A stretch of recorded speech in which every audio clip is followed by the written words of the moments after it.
The goal was to do real estate like my dad. That's why I went and got all my aviation licenses. So I got all my licenses when I was 16. You know, my family would always make fun of me when I'd have a party. Like, you'd have the Mormon kids, you'd have the, you know, the stoners, you'd have the drug dealers, you'd have the, you know, the jocks. There's so many podcasts out there. Yeah, but ours are the best, bro. Yours are mine. If you're a business owner, you need to be listening to these podcasts. Be intentional with what you're trying to learn that month, that year, that week, whatever it might be. And there's so much content out there for free for you. I mean, you're crazy if you're not doing it.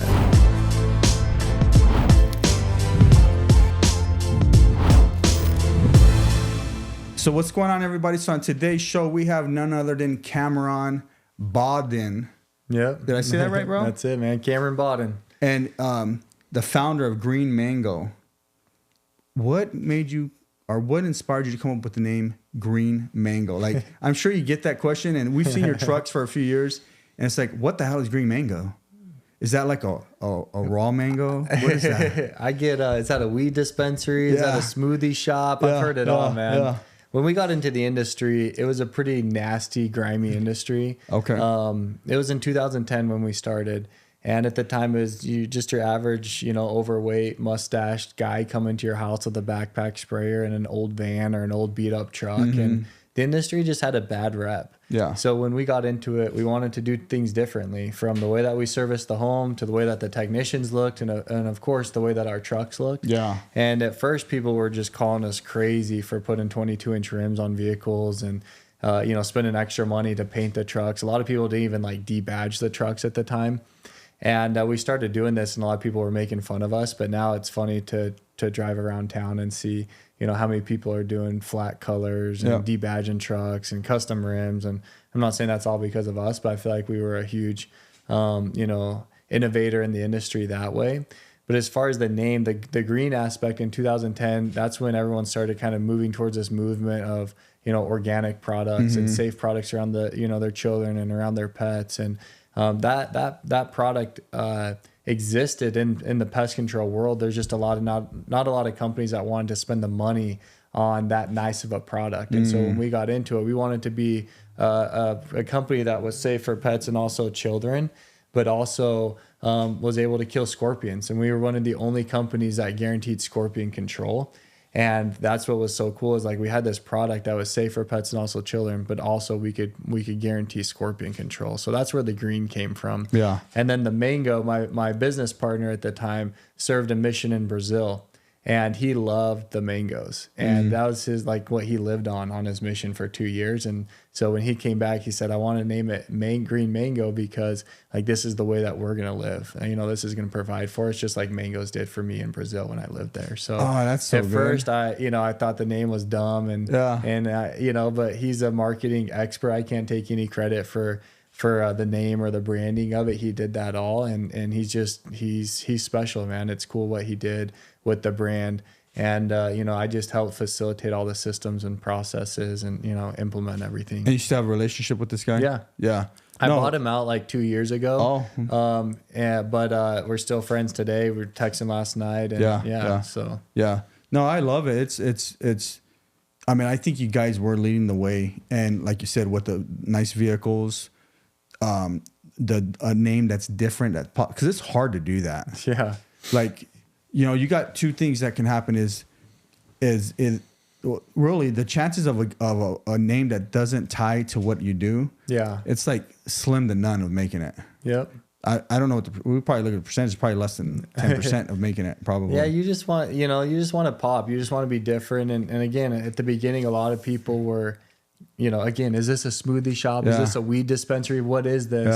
And we built a lot of hype around it. And it was just one of those names that people don't forget. And that's what was so phenomenal. What do you think was like, and we'll get to all kinds of different things, but we're talking about this right now. But what do you think, like, was part of the catapult? Like, was it, besides word of mouth and all that, were you guys heavy on marketing?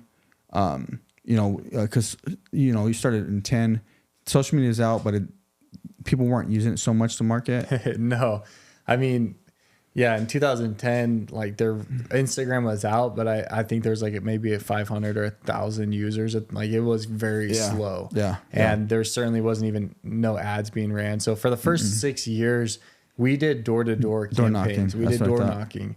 And, you know, on the side of that, we had our referral program, which we can get into if you want. But our referral program, you know, even up until last year, it was outperforming all of our spends almost 2-to-1. And, you know, our marketing budget was, you know, a couple $1 million a year. Our referrals would outperform those. And that's just how amazing our referral program was and how great our technicians were, you know, in providing that service so that people wanted to refer us out. Yeah. What's crazy is when I'm talking to a lot of young entrepreneurs, and I'm not in a home service industry, commercial, but I always tell them, do a referral program. Like if you did a great job for them already, they're already going to talk about you. Yeah. Like if you incentivize them, now they're going to like suggest you. Yeah. Well, you got to give them a reason to. The biggest mistake that I see a lot of people make is, you know, they're willing to pay an acquisition cost of a couple $100 on Google, but they want to try and offer a $30 or $50, you know, gift card for referral credit. And I'm just looking at them like, are you crazy? Would you rather have a Google customer or would you rather have a customer referral? And, you know, obviously the answer is referral, but how much are you willing to pay for that referral? And that's the biggest mistake that I see a lot of people when I'm consulting guys do is they're wanting to be cheap on their referrals. Yeah. I always encourage people to spend almost $100 to $150 more than what their acquisition cost is on like a Google or Facebook or billboard or anything like that. So that makes sense because what you're saying is they're willing to spend more money on an online advertising type thing when they can just spend the same amount of money to give it to the last customer that referred the new customer. Yep. Yeah. Right? Makes sense. It makes sense. You're going to spend the money anyways. You might as well spend it wisely. Well, it's not even that. A customer referral, you're more likely to upsell them. They have a longer tenure with your business. Yeah. Yeah. And you know, what's that worth to you? And then they're more likely to buy additional products. Yeah. Whereas if you just get someone off of a door knocking account or Google or radio, whatever, it's bare bones. They're good, but like you got to build the 6 months, 8 months, a year of trust with those guys before you can really start to upsell them. I mean, you should upsell them right away, but before they really start to buy. No, that makes sense because the referral already knows what you're capable of. Yeah. Because you did it for their friend or their uncle or whoever the hell it was. And that means so much. And again, we're in the service industry. You know, you're commercial, I'm residential. That doesn't matter. If you're gonna mess up. And on a customer referral, you can mess up more times than you can on a door knocking account or a Google before they cancel. That's just the facts. Yeah. Yeah. And we try not to, but you have that padding where it's just like, you know, my sister told me you guys were the best. I understand you were late, or maybe you left the gate open. I'll give you another pass. Whereas if that's a Google customer or radio, you guys suck. I'm moving on to the next customer. Like there's no leniency there. Yeah, and they're getting a really bad review. Yep. Yeah. You know, they're like you said, there's no leniency. You're Mormon? Yeah. I know. Dude, the best salesmen are Mormon. It's because we get our faces pounded in for 2 years on the mission, man. No, like I meet so many, and like some of the best salesmen are literally Mormon because you're learning. Boom. Yeah. Boom. Boom. Dude, do you guys have like classes too besides this? Like in the Mormon church, are they like, hey, we're gonna teach you to be the best salesman? I would. Like if it was my church, I'd be like, okay, we're gonna teach you to be the best salesman. And then because you guys call it tithe? You tithe? Tithing, you call it tithe? Yeah. You're gonna tithe, so I need more tithing. I need more tithing. Yeah, God needs more money. The church needs to be. Yeah, we need a bigger church. So here's how we do it. No, well, because we're gonna build the church, right? We're all building, like yeah, I mean, it's just I'm a huge believer in the compound effect. Yeah. You do something, even if it's 10 to 15 minutes a day, every single day, you'll be better than 90% of America in that category. Yeah. That's why the mission is so hard, and that's why what the church has figured out for boys that are 19 years old to go out for 2 years. For me, I was shy. I couldn't go up to someone and have a conversation. It just wasn't me. But you go do that every day from 6:30 a.m. till 9 p.m. at night. After 2 years, I can communicate with people. Yeah. And selling religion and selling pest control is completely different. So that was a different game. But knocking on the door, striking up a conversation, being comfortable, learning how to work, it's just, you can't get that anywhere else unless you actually do it. And most people that don't get taken out of their environment at 19 years old and go to college, they have all the distractions. On a mission, you don't have any distractions. Yeah, you just got to go and do it. You're with your companion. You have your schedule that's very rigid, and you gotta make it happen. Where'd you go do your mission at? Edmonton, Canada. Nice. Yeah, nice. it's freezing. Hey, were you just God punished me because I'm a very high paced person, and he put me in like the smallest towns possible. slowed you down quick? And just tried to slow me down, man. Yeah, he tried. And well, he slowed you down so he could speed you up. Yeah. Right. There you go. No, it's so cool.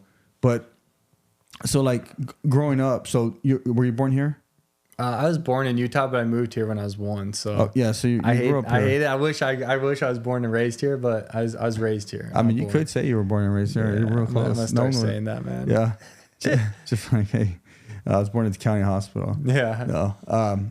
So you were raised here at 1. Was that in the East Valley as well? Yep, in Mesa. Mesa. My parents were divorced, so my dad lived in Mesa, my mom lived in Gilbert, and I just bounced between the two. Yeah. And how old are you right now? 36. 36. So Mesa is a big, for people who are watching, Mesa, if you're not in Arizona, Mesa was a big Mormon community, kind of like the Mormons kind of developed Mesa. A lot of the big developers in Mesa were, members of the church for sure. Especially back in the day, right? And then it's grown into a lot of areas in Arizona, metropolitan area, Phoenix metropolitan area. But now it's moving into Gilbert, right? Like east, southeast. Yeah, have you been out there? Yeah. Yeah, it's growing like crazy. It's Queen nice Creek, out there. I'm out in Queen Creek now. Santan's growing. It's crazy. Are you south of the freeway? Yeah. Okay. Yep. Yeah, it's nice out there. It's further drive for, say, myself because I'm the opposite side. Right. But for you that live there, you're like, well, why is it a far drive? I just go to the stores are right here. Yeah. Everything's new. Yeah, everything's new, which I love. We wanted a little bit more land. So, in Gilbert, it's hard to find. I'm on 5 acres now. And I don't even know if that exists in Gilbert anymore. No. No, you have unless to you move want to be further like out. some true like horse property, which I didn't want. But No, then it's, I'm not because a then cowboy. you're next to horse property. Yeah. So then you got to deal with all the flies, manure, and all that crap. rodents, No pun freaking. intended. No, it's true. All that stuff brings a bunch of rodents. It brings just different animals. Yep. That that are coming and getting all that stuff. It's so I like it. So growing up in the East Valley Mormon community, how was that growing up?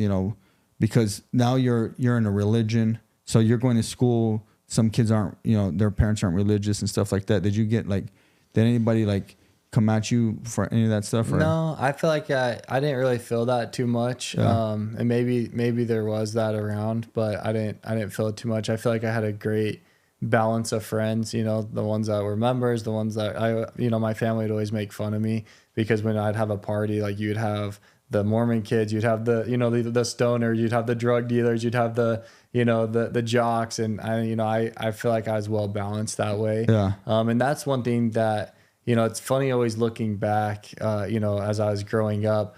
That's one of the best things that I did in business too, as well as I would find people and mentors that were great at different things. And I didn't know it while I was growing up, but I'm a very visual learner. I'm not great in the classroom. And, and so, unknowingly, like through these groups, I'd hang out with these different groups and learn from each of them. And I wanted to kind of move around because to just learn what they had to do and who they were. And in business, that's all I did to create my success is I'd go get around the different types of successful people in different areas of business and just learn from them. Yeah. I think that's crucial that you said that because so many people, including myself or other entrepreneurs, we don't get around enough people, or we're like, we only can be with this type of person, especially when you in religion. I'm a Christian. We my wife and myself run our church. Yeah. And cool. so you can easily get you see people and you meet people that I'm only going to work with Christians. It's or I'm only going to work with this type of person. Yeah. Or, and it's really? You're cutting yourself short, right? Yeah. And I like that you said that.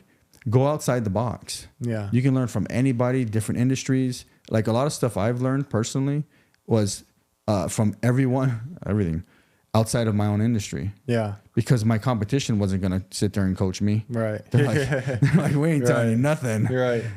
And so you have to go outside, right? Yeah. Or else you're going to stunt your growth. Yep. So I like that you said that. I mean, that's crucial. So you're growing up in Mesa. What's high school look like? What high school did you go to? I went to Highland High School. Okay. Played basketball there. I went and got all my, the goal was to do real estate like my dad. That's why I went and got all my aviation licenses. So, so you started doing that young. yeah, so I got all my licenses when I was 16. Nice. Got my single engine, my multi, my instrument, and helicopter. By the time I finished the helicopter, I think I was like 17 and a half. But I would go, so like I'd have a half day my junior and senior year. And so I'd go out to the airport. You know, I think I got out 11:30 or 12 o'clock. I'd go fly for a couple hours and then come back for basketball practice at 3. And, you know, I was busy. Like I just got all my licenses. And then when I got home from my mission, the goal was to, you know, show real estate from the helicopter like my dad did to investors and you know, large parcels of land. And when I got home in 2009, it just wasn't the time to get into real estate if you didn't have any money. Yeah. And so that's when I had to pivot. And that's when I got recruited to go sell door-to-door pest control. So you originally worked for someone out for another company. So I recruited for them. I never got paid. I never worked for anyone in my life. And that was kind of like something cool to say, but also I wish I had more experience in, you know, in their business to learn from them more. But yeah, I recruited with who became my business partner, and he got all the overrides, which is fine. I was just trying to learn from him, but he was teaching me the game of recruiting. But I bailed that summer before because it wasn't what I was wanting to do. And that's nothing bad about that company. It's just I wanted to go a different direction, and started a detailing company that summer, and quickly realized that I didn't want to wash cars for $20. Yeah. And then when my buddy got back from knocking doors with that company, he's like, hey, you know, you're right. I don't want to do that with them. And let's start our own thing. So that's when Green Mango was born. So when you say recruiting, were you recruiting the sales force? Yeah. So the whole idea, especially in the LDS community, is you got competition with solar, alarms, pest. I mean, a lot of companies are knocking doors now, but those are the top 3. And then if you've served a mission, like there's a target on your back to recruit you.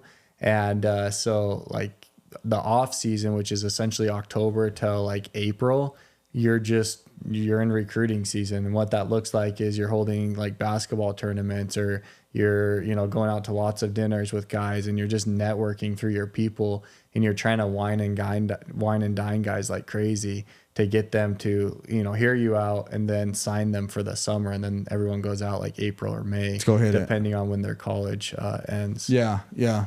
No, I like that. I wonder how I can integrate that. It's a crazy model. No, well, I have a couple buddies that are they're in sales only. Yeah. And they talk about it, you know, and I kind of understand it, but they're not doing it like on that level where like you're creating little mini events to get them all together. And that's when I first learned that there's actually money in pest control.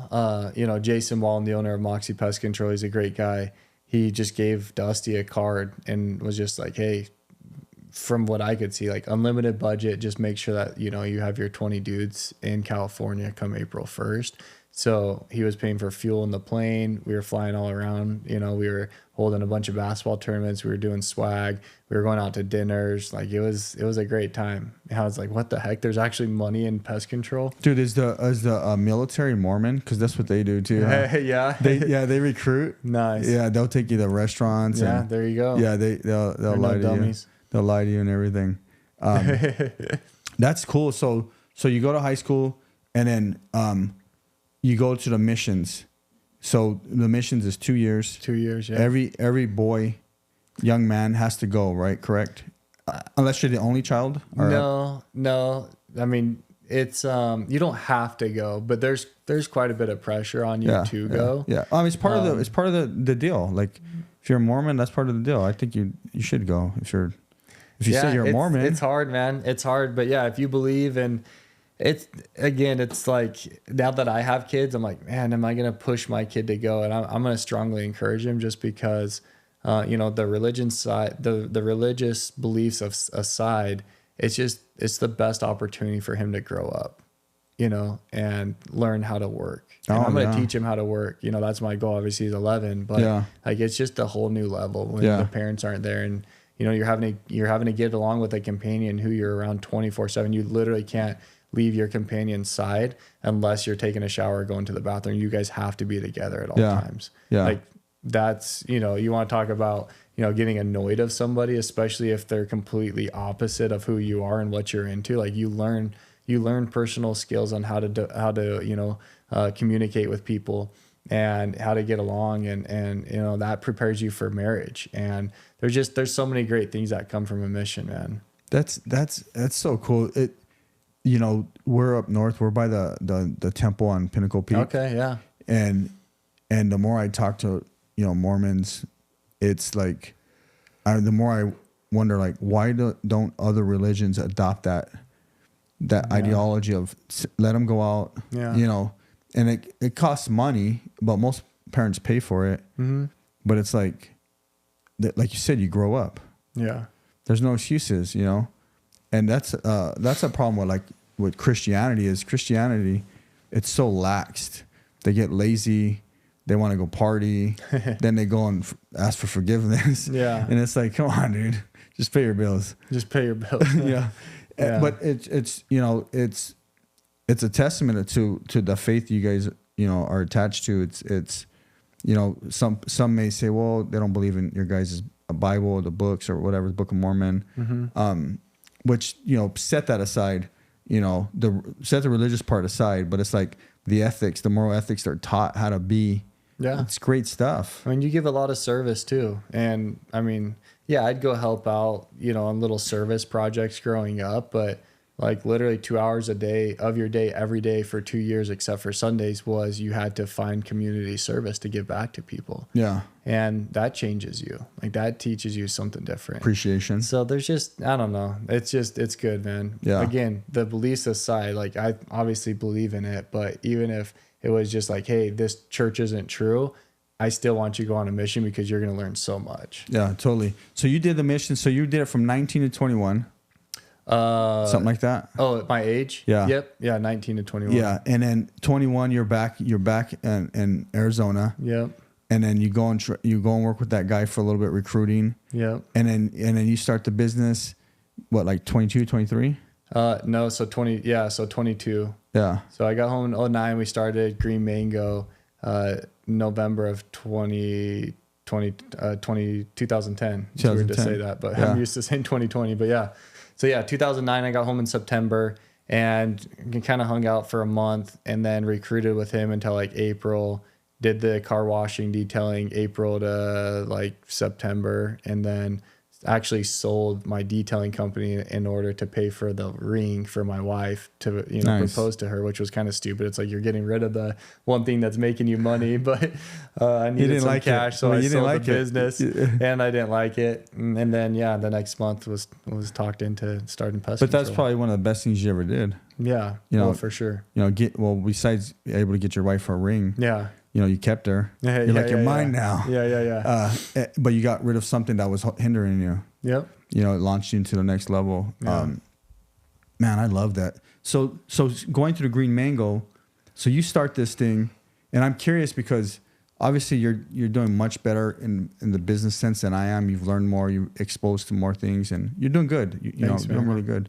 From what I see, you know, I don't know you personally or your marriage or anything, but it's inspiring, you know. Thanks, man. It's inspiring to me. It's inspiring to others. And, you know, how, like, at what levels were you able to take this thing, you and your partner, to these, you know, at what times were you take it to each level? You know, like, what did you see each time, like, that help you transition or pivot or, you know, because we go through things. We go through ups and downs. I don't know if you went through any down points. Yeah. But, like, can you talk about some of those things? Yeah, for sure. So kind of the timeline of Green Mango started in 2010. My business partner and I each brought a truck to the table and then literally spent my last $5,000 outfitting the truck in order to service the homes. And we knocked doors for 8 months, and then we ran a door program. And when we ran a door program, obviously that takes money. So we went to my dad originally and you know, asked him for a loan, and we took $60,000 and gave him 5% equity of Green Mango. And over the next 2 years, we ended up, you know, increasing that $60,000 to up to $250,000. And he owns 20% now. Awesome. And so at the end of the day, we borrowed $250,000 and he took 20%. Well, in 2013, you know, I talk about the story where we couldn't figure out how to make money at this. And it was just, we were a typical entrepreneur. Like we were the office manager, we were the billing manager, we were the CSR, the secretary, the salesman, the tech manager. Like we were everything, man. And because we were everything, we were failing at everything. And we just couldn't figure out how to make money. And I'll never forget it. I was in Maricopa. You've probably been out there. And not to talk crap about Maricopa, but they're cookie cutter homes. It's a lower income area. I can't believe you'd say that. And it's like in the middle of nowhere. But that's where we were, cashing in on our customers. They were easy to sell because, broke people are easy to sell. Like payments, bro. They're easy to switch over. And, but, I didn't say it. He said it. They don't have money to do their backyards, or a lot of them don't. Yeah, they like payments. Yeah. So I'm in the backyard. I'm spraying a route. It's 115 degrees. I'm on a 3-way call with my dad. There's weeds everywhere. There's dog crap everywhere. It's, there's no landscaping. It's just dirt and dehydrated, whatever. I'm on the phone with my dad and I'm telling him, hey, if someone will give us $250,000 for green mango, we will literally sell it to them, because all I care about is paying you back your money. And I need to figure out what my next thing is, because you can't make money at pest control. I was convinced of that. You just can't make money. And luckily no one would give us $250,000 for green mango. Yeah, thank God. We were probably at 2,000 customers or something like that. At that point? Yeah, I don't know. Don't quote me on that, but no more than 5,000 for sure. And I didn't have an option besides to continue to show up every single day, and because no one would buy it. And I didn't want to lose my dad that money. He wasn't putting a ton of pressure on me, but he looked at it as I can either pay for schooling for this kid, or I can invest in him in this business, and hopefully it helps change his life. You know?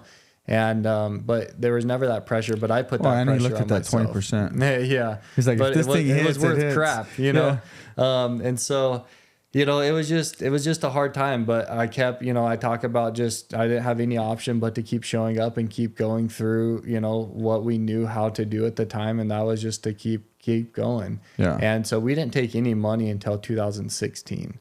And, luckily in 2016, it started to pop. We got away from door-to-door sales.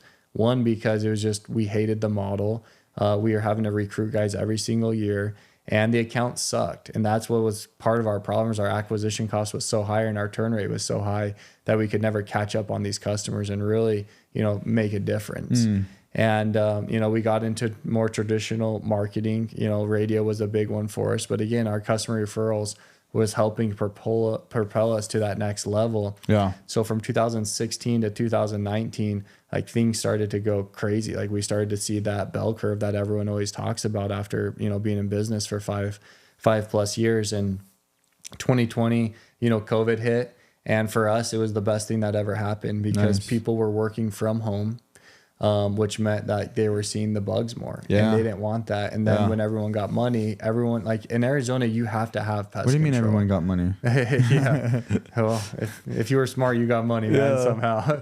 But, so COVID was the best thing. And that's where we saw record numbers hit for us. And then the other cool thing that happened during COVID was, these PE companies and family offices started to see that these little service companies, not just pest control, but HVAC and garage doors and, whatnot, plumbing companies for sure, they were recession resistant, meaning they're not recession proof, but they're resistant. Right. Yeah. And so they started coming into the service industry, and back before COVID, a good multiple on your company would be a 12 to 13x on EBITDA.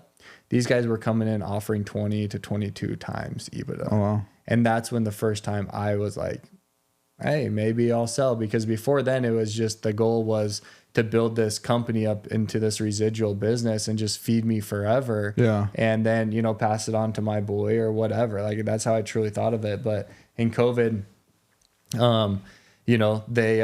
they started coming in and offering these crazy multiples. And so I started reaching out to some people in the industry that were selling, these companies. And long story short, we got an offer in 2021 for $60 million.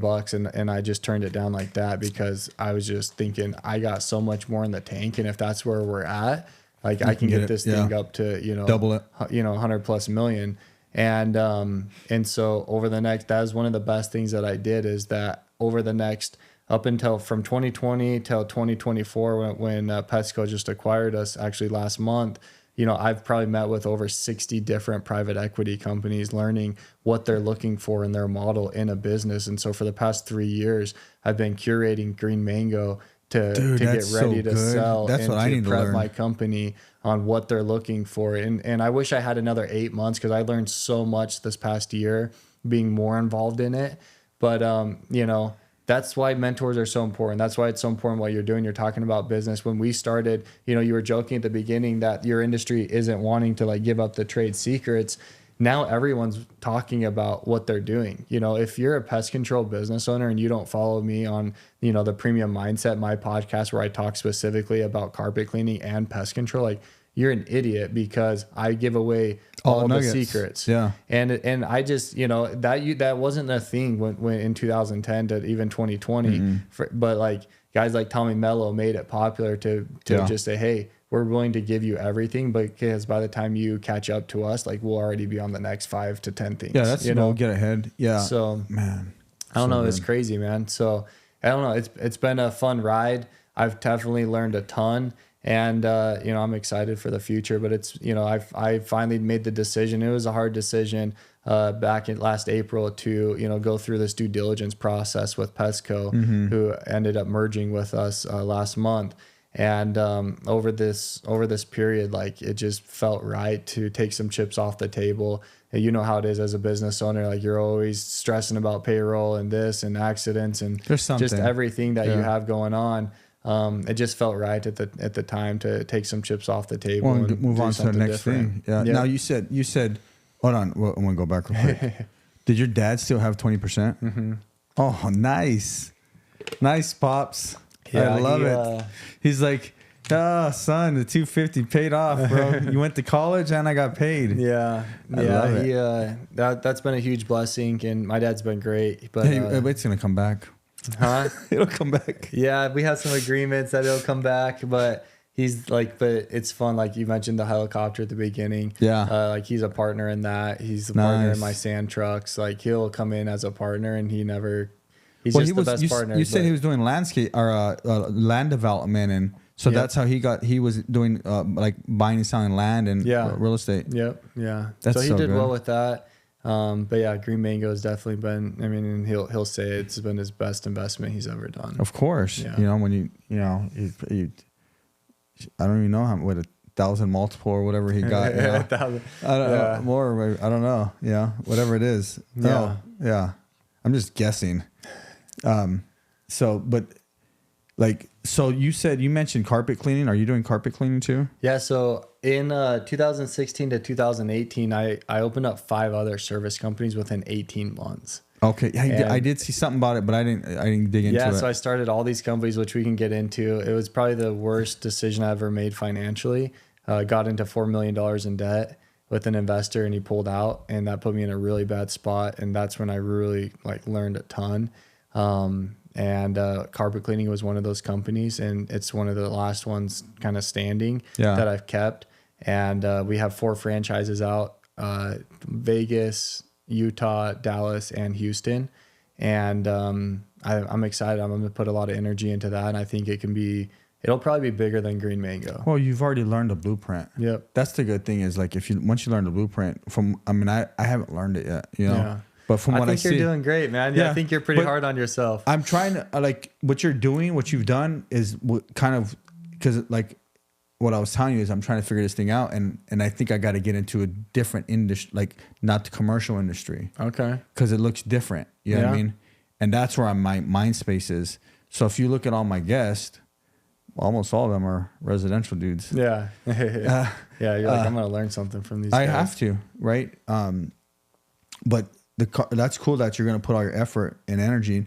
And when you started those other businesses, and because I see this happen a lot, and you've probably seen this happen a lot, and it happened to you, was it a super big distraction from your cash cow, your bread and butter, Green Mango? Like, do you think that could have because sometimes these young entrepreneurs, they want to do too many businesses and they're not ready for it. Yeah. You know what I mean? Did you feel some effects from trying to do too much at the time? Oh yeah, man. That's what I mean. It was the best decision I made from an educational standpoint because I learned so much. But Yeah. the worst decision financially. Yeah. You know, I think about Green Mango when I sold it as the largest privately owned pest control company in Arizona. Nice. And I wonder how much bigger I could have been if I didn't get distracted by 5 other companies, or it's like, would Green Mango have made it that way if I didn't go through those other companies? Because you went through hell. I just don't know. Yeah. But certainly, you know, I thought Green Mango was good, set it and forget it, and then start these other companies. And, you know, Green Mango wasn't even anywhere close to where it should have been before I kind of took my hands off of it. Yeah. I mean, up until, you know, this year, I was making significant changes. We would always average around a 22% EBITDA margin. When, you know, we were averaging 28% the trailing 12 months. In the summertime, we hit 38% EBITDA margins in the summertime, which is our lowest profitability month. Yeah. So we were just getting really good at what we did, man. It was crazy. Yeah. It's I mean, it's a testament to who you are though. Like resilient, you know. Mm-hmm. You know, I remember so about 3 years ago, we had 3-4 years ago, we landed a bunch of work, man. Like, you know, big projects, 3 million, 2 million, 1 million, just a lot of work. And there were like half of them were bad. What do you mean bad? Bad. There were bad contracts. They weren't bid right. Oh, dang. Like, so it should have been a 2 million, should have been a 3 million or something. Yeah. Yeah. And You're so, like, I'm landing all these bids, and they're like laughing at you. Yeah. So we did 15 million. It should have been 17 million. Yeah. This is a true story. And I went through hell, dude. Like, What year is this? so it started in 2020 and we got all these jobs, and some of the jobs you don't start them for 2 years. Right. Oh, So then your cost of goods go up. everything, right? Yeah. And you're under contract. There's a lot of things Dang. happen. A lot of variables. The material, remember, all the material prices went up. I don't know if you remember, like wood went up. Oh, yeah. I metal built went my up. house at the time. Yeah. It's crazy. All these different things were happening, right? And so we got whacked. I mean, I say I lost $2 million, Mm-hmm. and then I had to put another 700,000 of cash back in and all this shit, right? But when you were saying that, I was like, that actually, even though it sucked and I'm still paying a little bit off, like I'm cool. Mm-hmm. But it made me way, way, way better. Yeah. We were able to, because sometimes you're in it, and I was able to stand back, see what the hell's wrong, Yeah. we started dissecting every part of what we do, who we're doing it with, why we're doing it, how we're pricing it. Are we pricing high, too low? We're not, you know, because sometimes when the machine's rolling, right,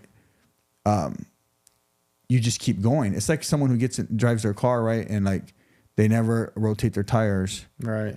and then the tires are bald. They don't check these things. They don't change the oil, and next thing you know, you have engine problems, and so. And it doesn't take till like you get a flat tire, or someone's like, dude, you like, or the metal's showing, you know, it takes something bad, right? Yeah. And you know, that's one of the reasons when we're talking about this podcast, like, so people can learn, because the last thing you want to do is be the guy that just heard you say you were distracted and you got whacked. Yeah. Like, don't do that. You know what I mean? Well, that's why it's just anyone that's, I don't know, there's so many podcasts out there. There's so many YouTube training videos. Yeah, but ours are the best, bro. Yours and mine. Yeah. If people aren't like self-educating themselves, they're like, you should just go work for someone. No, you and that's should. the thing. If you're a business owner, you need to be listening to these podcasts.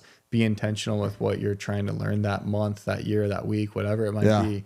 And there's so much content out there for free for you that, I mean, you're crazy if you're not doing it. Yeah, and you know, mentors, coaches, you know, it looks different. Those two things look different, you know. Yeah. I know I've tried to do a few coaches. Finding the right coach is hard. Yeah. Because you're paying for it, and everybody just wants to get paid. Not everybody, but a mentor will walk you through processes. They don't charge you. They become a friend. You know what I mean, right? I'm sure you probably have one or two mentors. Yeah. I've had a couple of coaches and have a lot of mentors. Yeah. And they were instrumental for me. Yeah, because they're giving you those one nugget. Like, you don't need all their time. You're going to hit them with, I got this one thing. Yeah. Boom. They give you the answer and move on. Yeah. Yep. I remember I went and so I have a really good friend. He's an older gentleman and he's in California. And I was like, man, can I just go spend the weekend with you? and like people may like, oh, that sounds gay. Like, dude's married, I'm married, right? But I was like, I want to shadow you. Yeah. You don't have to pay for nothing.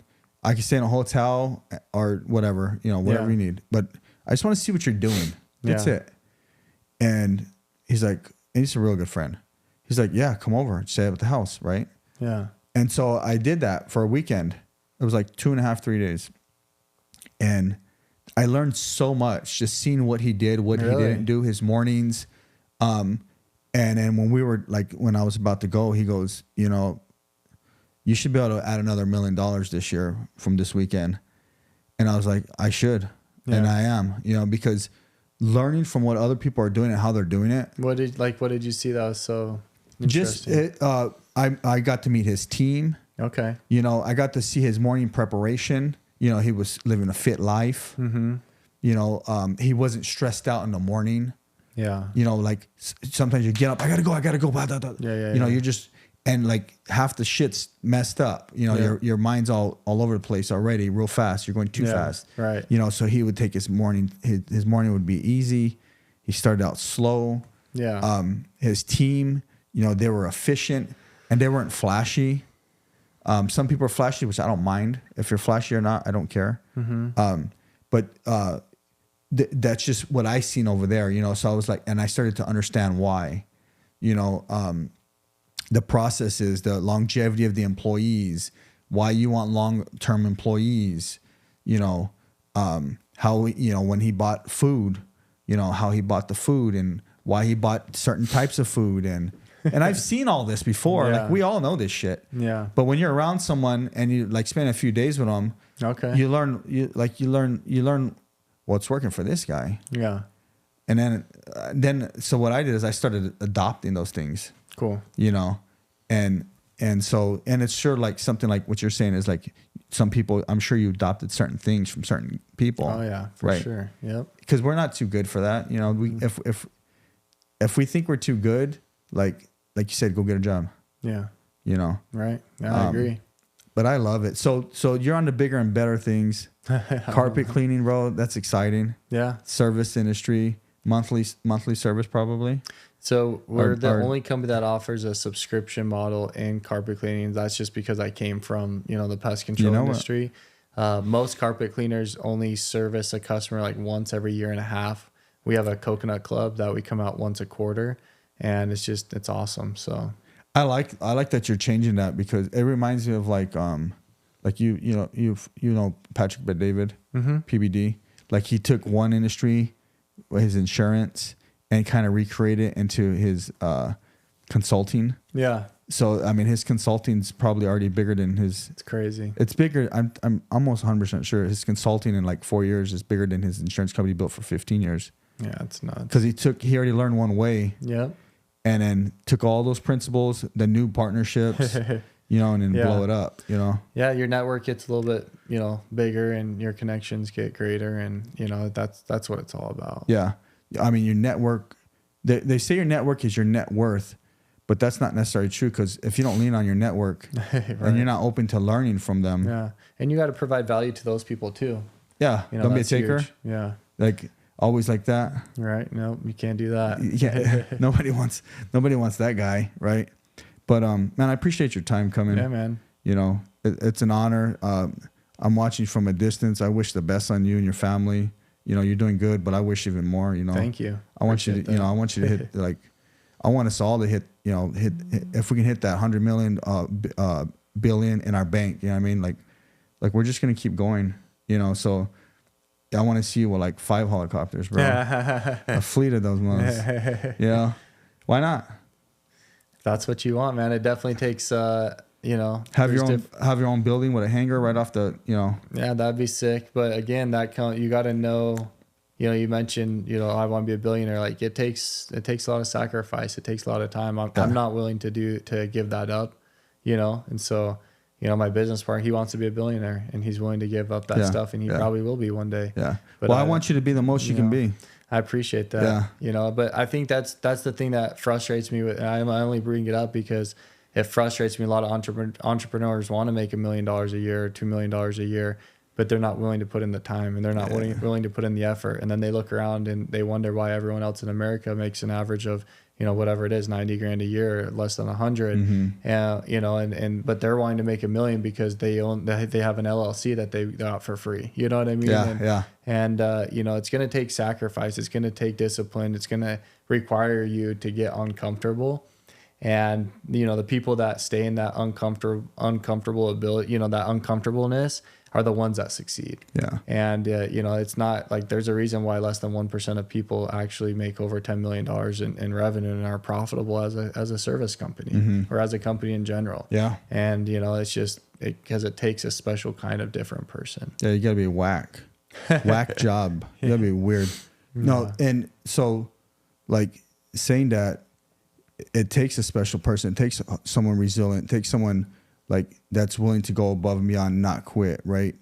Because it's easy. Like it's so easy. Like you said, I'm starting like a little series of videos now. We're gonna start doing them about how to like create a business. Cool. Things to look for. Yeah. You know, for those basic business principles, because people skip when they go get the LLC. They think, like you said, they want to go become. They see this other guy.